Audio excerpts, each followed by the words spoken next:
قومی طور پہ جو یونائٹڈ نیشن کا چارٹر ہے اس میں تسلیم شدہ ایک حق ہے۔ اسی تناظر میں آزاد کشمیر اسمبلی میں جموں کشمیر سے آئے مہاجرین کے لیے مخصوص نشستوں کا کوٹا جو کہ 12 ارکان پر مشتمل ہے ایک اہم پہلو بن جاتا ہے۔ کوٹا سسٹم بظاہر ان مہاجرین کی نمائندگی کے لیے ہے جو 1947 اور 1965 کی جنگوں کے دوران بے گھر ہوئے تھے، مگر عملی طور پر اس کوٹے پہ اکثر پاکستانی ریاستی مفادات کو آگے بڑھانے اور انتخابات پر اثر انداز ہونے کے لیے استعمال کیا جاتا ہے۔ اس میں دراصل ہندوستان پاکستان کے اسٹیبلشمنٹ اپنے اپنے ایریا میں براہ راست ملوث ہوتی ہے، مگر ان کو لوکل پولیٹیکل پارٹی بھی ملی ہوتی ہیں لائک کانگریس، بی جے پی، اور اس طرف پیپل پارٹی، مسلم لیگ، تحریک، جو بھی ہے، جتنے بھی نام لے لیں جو پاکستان بیسڈ پارٹی ہے۔ تو یہ نظام جمہوریت کے اس بنیادی اصول کو کمزور کرتا ہے جس میں کہا جاتا ہے کہ حکومت عوام کے ذریعے، عوام کے لیے اور عوام کی ہو۔ یہ جمہوریت کی ایک تاریخ ہم اسکول کے زمانے سے ہی پڑھتے چلے آ رہے ہیں۔ اب دیکھیں، کوٹا سسٹم در حقیقت ایک ایسا آلہ بن چکا ہے جس کے ذریعے انتخابی نتائج کو مخصوص ایجنڈوں کے مطابق ڈھالا جاتا ہے۔ اسی طرح کی صورتحال انڈین سائڈ آف کشمیر میں بھی دیکھنے کو ملی،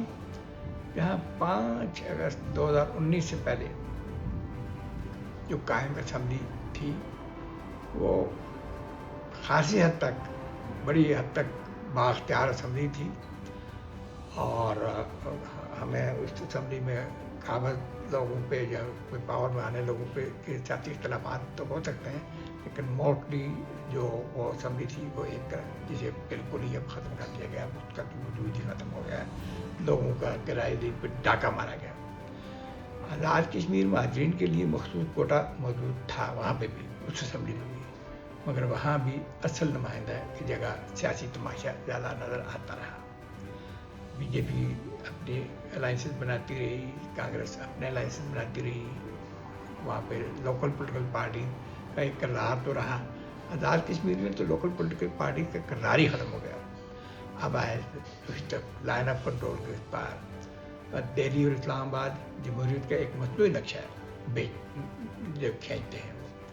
وہ کشمیریوں کو حق خود ارادیت کے وعدے تو دیتے ہیں، لیکن ایسے سیاسی ڈھانچے کھڑے کرتے ہیں جو صرف ان کے لیے جغرافیائی اور تدبیراتی جیو پولیٹیکل انٹرسٹ مفادات کی حفاظت کرتے ہیں۔ کشمیر کونسل لے لیں، گلگت کی اسمبلی لے لیں، اس قسم کے جو ڈھانچے کھڑے کیے ہیں یہ کشمیری لوگوں کے مفادات کے لیے نہیں، یہ ان کے اپنے مفادات کے لیے۔ تو اس کو اوپر بھی غور کیا جانا چاہیے کہ اس کو کیسے بہتر ریفارم کیا جا سکتا ہے، ریفارم لائے جا سکتے ہیں۔ جہاں تک کشمیری ڈائسپورا کے لیے مخصوص کوٹا کا تعلق ہے، میری رائے یہ ہے کہ اگر 4 اکتوبر کے اعلامیے کے مطابق آزاد کشمیر حکومت کو ایک نمائندہ حکومت تسلیم کیا جائے اور 1950 کے معاہدہ کراچی کو منسوخ کر کے آزاد کشمیر کی حکومت کے اختیارات 4 اکتوبر کے اعلامیے کے مطابق بحال کیے جائیں، اس حکومت کو مکمل خود مختاری دی جائے اور کشمیری ڈائسپورا بغیر کسی مراعات کے طرفہ کے ایک بااختیار اسمبلی میں اپنی نمائندگی کے لیے تیار ہے۔ یہ مطلب ایک لائک جس طرح فلسطین اتھارٹی قائم ہوئی ہے، پھر یونائٹڈ نیشن میں ایک آبزرور اسٹیٹس ملا، تو یہی وہ راستہ ہے جس سے کشمیر کاج کو تکمیل دی جا سکتی ہے، ایک ایسی جمہوری بنیاد کے ساتھ جس میں عوام کی مرضی، وقار اور آزادی کا احترام کیا جائے۔ بہت جو ریحانہ میرے نے تجویز دی کہ 12 جو سیٹیں ہیں ان کو ایڈجسٹمنٹ ایسے کی جائے، اور میں اس کو تھوڑا اور بڑھا کے کہ جو بیرون ملک کشمیری ڈائسپورا میں مہاجرین ہیں ماجرین یعنی دہلی سے بھی ہیں، جموں سے بھی ہیں، لداخ سے بھی ہیں، ان کو جو وہ 12 سیٹیں ان کے لیے بھاری مختص کر دی جائیں۔ اگرچہ آزاد کشمیر کی حکومت کو بااختیار بناتے ہیں، تو میں یہ یقین سے کہہ سکتا ہوں کہ یہ ایک کوئی پریکٹیکل صورت بن جائے گی۔ بہرحال پھر بھی جو اس کے راستے میں حائل دشواریاں ہیں،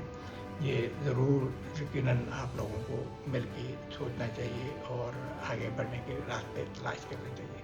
جو خرابیاں ہیں نظام کی، جس کی وجہ سے لوگ آزاد کشمیر کے لوگوں کے حقوق متاثر ہو رہے ہیں اور تحریک آزادی متاثر ہو رہی ہے، کشمیریوں کی یکجہتی متاثر ہو رہی ہے، ریاست جموں کشمیر کی جو